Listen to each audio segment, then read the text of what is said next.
Aunt May has a cute little dog named Lion who often saves the day. Number 14. A lot of superhero cartoons have shaky first seasons, but get better as the series goes on. This show has an awesome Season 1, but loses it in the second. As far as Season 1 goes, this is one of the best interpretations of the Hulk I've seen. Even though it's TV animation, they do a good job animating the Hulk, showing a large range of emotions as he could be angry and terrifying, but also curious and caring. This show has my favorite superhero opening.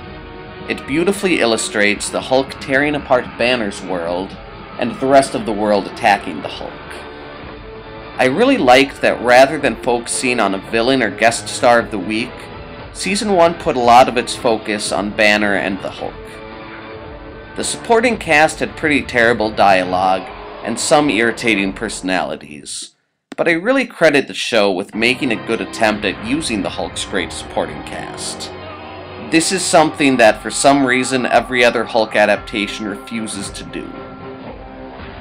Even though the show didn't keep up the quality of Season 1, that first season is very admirable, and worth checking out if you haven't seen it. Number 13.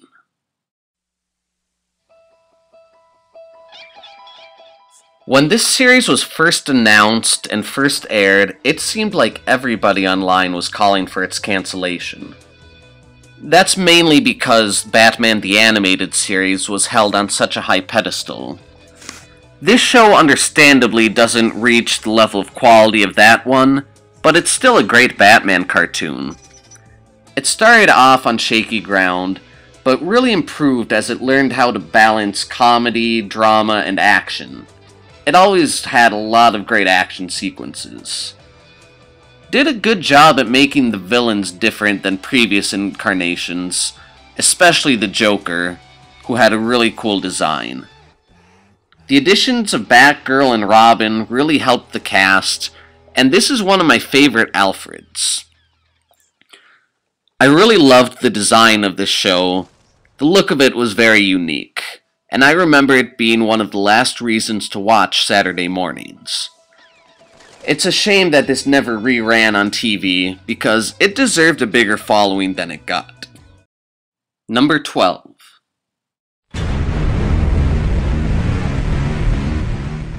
I'm only ranking this show at number 12 because I haven't seen a lot of it. But what I have seen, I really like. The concept of a teenage Batman in the future sounds like an incredibly shameless gimmick, but the show really felt like a natural progression of Batman the Animated Series. It has a lot of unique ideas. I really love the idea of Batman and the Joker having legacies. Future Gotham has a unique feel, the new Batsuit looks awesome, and Terry McGinnis is a great original character who happens to be voiced by Will Friedle. This series is a huge credit to the DC Animated Universe, as it was able to create something really awesome that's entirely its own. Number 11. I hated this series when I saw the first episode, but it improved a lot, and like most people, it became one of my favorites. I think this show was so popular because if you wanted to laugh, it did comedy very well. If you wanted to watch action, it did that very well too. I really like how the Teen Titans all felt like teenagers. Characters like Scooby and the Gang never felt like teens to me, they always felt like adults. But these characters always acted like kids would. They had very three-dimensional personalities, which is interesting because at face value, you feel like you know these guys.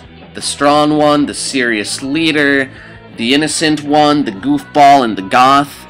But they had very different levels to their personalities, kind of like teenagers do.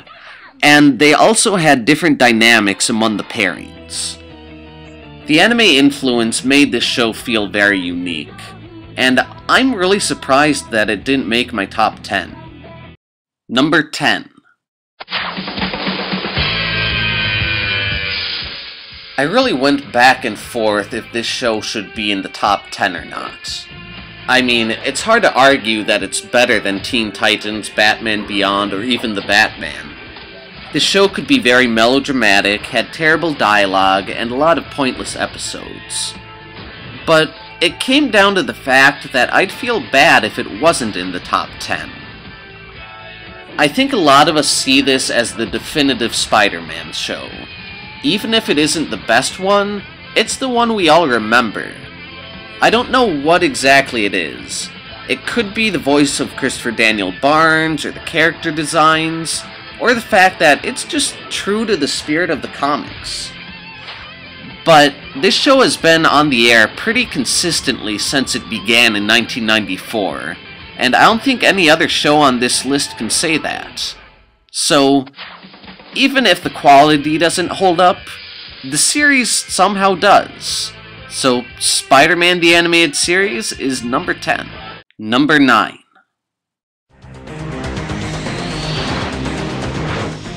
Like Spider-Man, this was an influential cartoon that was superior to anything that had come before it, but it doesn't quite hold up. The animation was awful, dialogue cringeworthy, and characterizations could be static.